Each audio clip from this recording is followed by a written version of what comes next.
Hello, welcome to our official YouTube channel. आज हम बात करेंगे कि ऑस्ट्रेलिया में जाने वाले स्टूडेंट्स जो वहाँ पे जाके कुछ गलतियाँ करते रहे हैं, अब उन गलतियों का जो खमियाजा है वो भुगतना पड़ेगा। अब उसमें कौन सी चीज़ें हैं जो इंटरनेशनल स्टूडेंट जाके वहाँ पे करते हैं और पहले उनसे पूछताछ नहीं होती थी, उसके कुछ रीज़न्स हैं जिसमें Covid one of the main reason. और अब एट द मोमेंट जब आप एज अ स्टूडेंट वहाँ पे जाते हैं और जो नई चेंजेस आ रही हैं ऑस्ट्रेलियन स्टूडेंट वीज़ा के हवाले से, इमिग्रेशन के हवाले से, तो उसमें अब आपको बहुत सारी चीज़ों के बारे में अब रीथिंक करना पड़ेगा और सोच समझ के चलना पड़ेगा कि जैसे पहले होता था अब वो वैसा नहीं चलेगा। उसमें सबसे पहला जो काम करते हैं हम लोग वो ये करते हैं कि जैसे ही हम वहाँ पे पहुँचते हैं हम अपना यूनिवर्सिटी, अपना कोर्स वो चेंज करवाने लग जाते हैं। ठीक है, यूनिवर्सिटीज़ की फीसिस हाई होती हैं और उस सूरत में हम लोग कोई ऐसी ऑप्शन देख रहे होते हैं जिसमें कम फ़ी हो, लेकिन उसमें दो चीज़ों का ख्याल रखना लाजमी है। एक कि आपका जो लेवल है, लेवल ऑफ स्टडीज़, वो डिस्टर्ब ना हो, और दूसरा आपका सेक्टर डिस्टर्ब ना हो।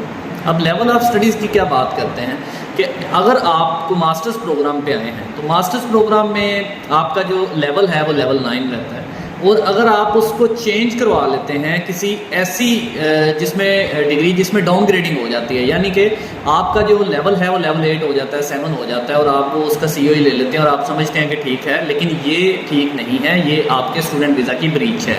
एक तो इसको इंश्योर करें कि ये वाला काम नहीं होना चाहिए, डाउन ग्रेडिंग नहीं होनी चाहिए। आप जिस लेवल पे आए हैं उसी लेवल की नई COE पे जाएंगे तो देन आप उसकी कंडीशंस को मेंटेन रखेंगे। दूसरा, सेक्टर।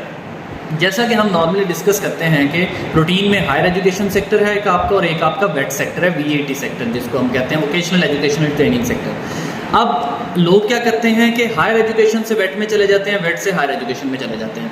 प्रीवियसली इस तरह की रिस्ट्रिक्शंस कोविड के बाद डिपार्टमेंट में ये चीज़ चली ही नहीं, ना उन्होंने पूछा, ना इस पर इंक्वायरी हुई, ना इस पर कोई प्रॉब्लम्स आई, तो लोगों ने धड़ाधड़ ये सारी चीज़ें की और उस पर स्टूडेंट्स ने चलाते रहे। अब क्या होगा कि अब जब आप सेक्टर अपना चेंज करके हायर एजुकेशन से वेट में लेके आएंगे तो ये भी प्रॉब्लम है, ये भी आपकी स्टूडेंट वीज़ा की ब्रीच होगी, तो ये भी नहीं चेंज होना चाहिए। हाँ, अगर आप हायर एजुकेशन से वेट में जाते हैं और वेट में जाके उसका COE लेके नया वीज़ा अप्लाई कर लेते हैं और वीज़ा ग्रांट हो जाता है, तो देन आपको कोई इशू नहीं है, आपने सारा प्रोसेस फॉलो कर लिया।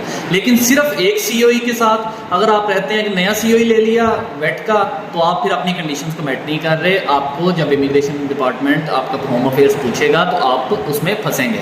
तो ये चीज़ें हैं, जब आप अब एज अ इंटरनेशनल स्टूडेंट जाएँ तो इनको ज़रूर एवेल्यूएट करें, क्योंकि अब वो वाला ज़माना, कोविड वाला ज़माना नहीं रहा। डिपार्टमेंट अब इससे पूछेगा। Thank you.